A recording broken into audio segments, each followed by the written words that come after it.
बहुत हो गया बिहार में जनता के साथ ठगाई। जनता ने कहा अब लेकर रहेंगे अपनी हिस्सेदारी। प्रशांत किशोर का बड़ा हमला। एक क्लर्क कैसे बना मेडिकल कॉलेज का मालिक। बिहार बदलाव के तहत पूर्णिया की दमदाहा में पत्रकारों से बातचीत के दौरान जन स्वराज के सूत्रधार प्रशांत किशोर ने एक बार फिर भाजपा के प्रदेश अध्यक्ष दिलीप जायसवाल पर गंभीर आरोप लगाए हैं। पूर्णिया जिले के दमदाहा में पत्रकारों से बातचीत के दौरान उन्होंने कहा कि किशनगंज मेडिकल कॉलेज में सिख ट्रस्टियों को जबरन हटाकर कॉलेज पर एक पूर्व क्लर्क ने कब्जा जमा लिया है। प्रशांत किशोर ने पूछा, बताइए क्या किशनगंज मेडिकल कॉलेज सिखों का नहीं था? क्या दिलीप जायसवाल ने धोखा देकर उसे नहीं हड़पा? क्यों सिख ट्रस्टियों को हटा दिया गया और आज एक क्लर्क कॉलेज का मालिक कैसे बन बैठा है?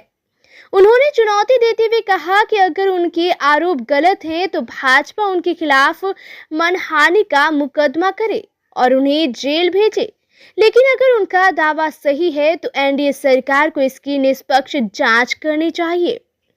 प्रशांत किशोर ने यह भी कहा कि अब तक किसी भी राजनीतिक दल ने इस मुद्दे पर आवाज नहीं उठाई है। हमने वह सच्चाई जनता के सामने रखी है जिसे कोई राजनीतिक दल छुपा रहा था। उन्होंने कहा, यह बयान ऐसे समय में आया है जब बिहार की राजनीति में भ्रष्टाचार और पारदर्शिता को लेकर बहस तेज होती जा रही है। किशनगंज मेडिकल कॉलेज से जुड़े ट्रस्ट विवाद की जड़ें काफी पुरानी मानी जाती है, लेकिन अब इसे जन स्वराज के सूत्रधार प्रशांत किशोर ने फिर से जनता के सामने लाया है। पूर्णिया से हमारे संवाददाता मोहम्मद आसिफ की रिपोर्ट। है कि वो तो व्यक्ति फर्जी है। कौन व्यक्ति फर्जी है? क्या ऐसा है? मौलेश्वर सरदार, क्या सरदार मौलेश्वर सिंह जी ने उस कॉलेज की स्थापना नहीं की? क्या वो सिखों का माइनॉरिटी कॉलेज नहीं है?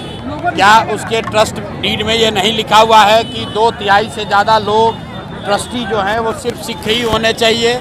तो भाई मौलेश्वर सिंह जी जिन्होंने कॉलेज की स्थापना की उनका डेथ हो गया और उस समय जो 30 से ज़्यादा ट्रस्टी थे वो सारे ट्रस्टी उससे हट गए और उस कॉलेज में जो क्लर्क था वो आदमी कॉलेज का मालिक बन गया।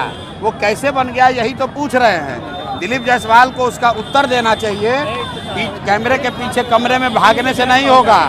आज जवाब नहीं देंगे तो फिर प्रेस कॉन्फ्रेंस करेंगे और जितना घोटालाबाजी किए हैं सबका पर्दाफाश होगा। दिलीप जायसवाल को बिना जवाब दिए अब आगे का रास्ता नहीं मिल सकता है।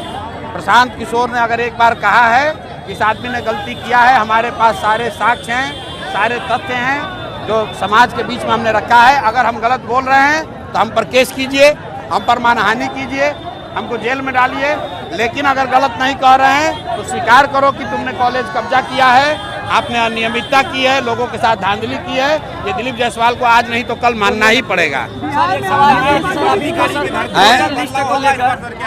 वोटर लिस्ट को लेकर सवाल ये कि सर जो अभी फॉर्म सबमिट किया जा रहा है, नाम भी गलत किया जा रहा है। भाई वोटर लिस्ट का ये जो पूरा अभियान है वो सिर्फ और सिर्फ सत्तारूढ़ दल को मदद करने के लिए कराया जा रहा है, क्योंकि जो लोग सत्ता में हैं उनको मालूम है कि लोगों में कितनी नाराजगी है। जो प्रवासी मजदूर हैं वो जान रहा है कि वो आएगा तो इसके खिलाफ वोट देगा, इसीलिए उन लोगों का नाम काटने के लिए जो गरीब वर्ग के लोग हैं, जो सरकार की व्यवस्था से नाखुश हैं, वो वोट न दे दे, सरकार को हटा न दें, इसलिए चुनाव आयोग भाजपा के साथ मिलकर ये काम कर रहा है। मेरा लोगों से अपील है कि जिसका भी नाम काटा जा रहा है आपको घबराने की ज़रूरत नहीं है। आप लड़िए, ये आपका राइट है, वोट देने से आपको कोई रोक नहीं सकता है। अगर आपको अपना रास्ता नहीं दिख रहा है तो किसी न किसी पॉलिटिकल पार्टी के कार्यकर्ता से संपर्क कीजिए, जन स्वराज से संपर्क कीजिए। जन स्वराज अच्छा नहीं लगता है दूसरे नेताओं से, दूसरे दलों के नेताओं से संपर्क कीजिए, लेकिन आप वोट देना आपका मौलिक अधिकार है।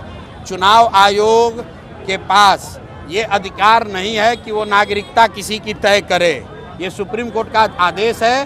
चुनाव आयोग के अधिकार क्षेत्र में नागरिकता तय करना नहीं आता है।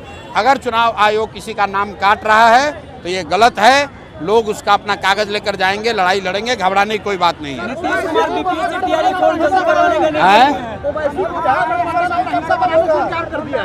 भाई ओवैसी साहब जो हैं वो अपने तरह की राजनीति करते हैं। जहाँ चुनाव होता है अपना जाते हैं, टेंट तंबू लगाते हैं, चुनाव लड़ते हैं। बिहार के नज़रिए से ओवैसी साहब का कोई बहुत बड़ा रोल नहीं है। वो हैदराबाद की राजनीति करते हैं। बिहार में बहुत काबिल लोग हैं जो यहाँ के लोगों की राजनीति कर सकते हैं। हम लोग को हैदराबाद से नेता को इम्पोर्ट करने की जरूरत नहीं है। नीतीश कुमार बीपीएससी टीआरई 4 जल्दी करवाने का निर्देश दिए हैं। अरे भैया, नीतीश कुमार का निर्देश मान कौन रहा है? नीतीश कुमार रोज निर्देश देते हैं और उसको कौन सुन रहा है? रोज अफसरशाही, जब नीतीश कुमार को हटा दीजिएगा अफसरशाही खत्म हो जाएगा।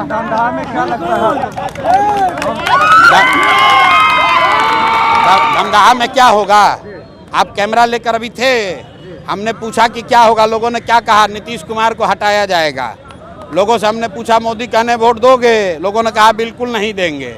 फिर हमने पूछा भाई लालटेन को वापस लाओगे? कहता ना ना भैया, लालू का लालटेन का जंगल राज नहीं चाहिए। तो आप अब तय कर लीजिए कि दमदाहा में क्या होगा। दमदाहा में भी बिहार की तरह जनता का राज होगा, जन सुराज होगा। क्या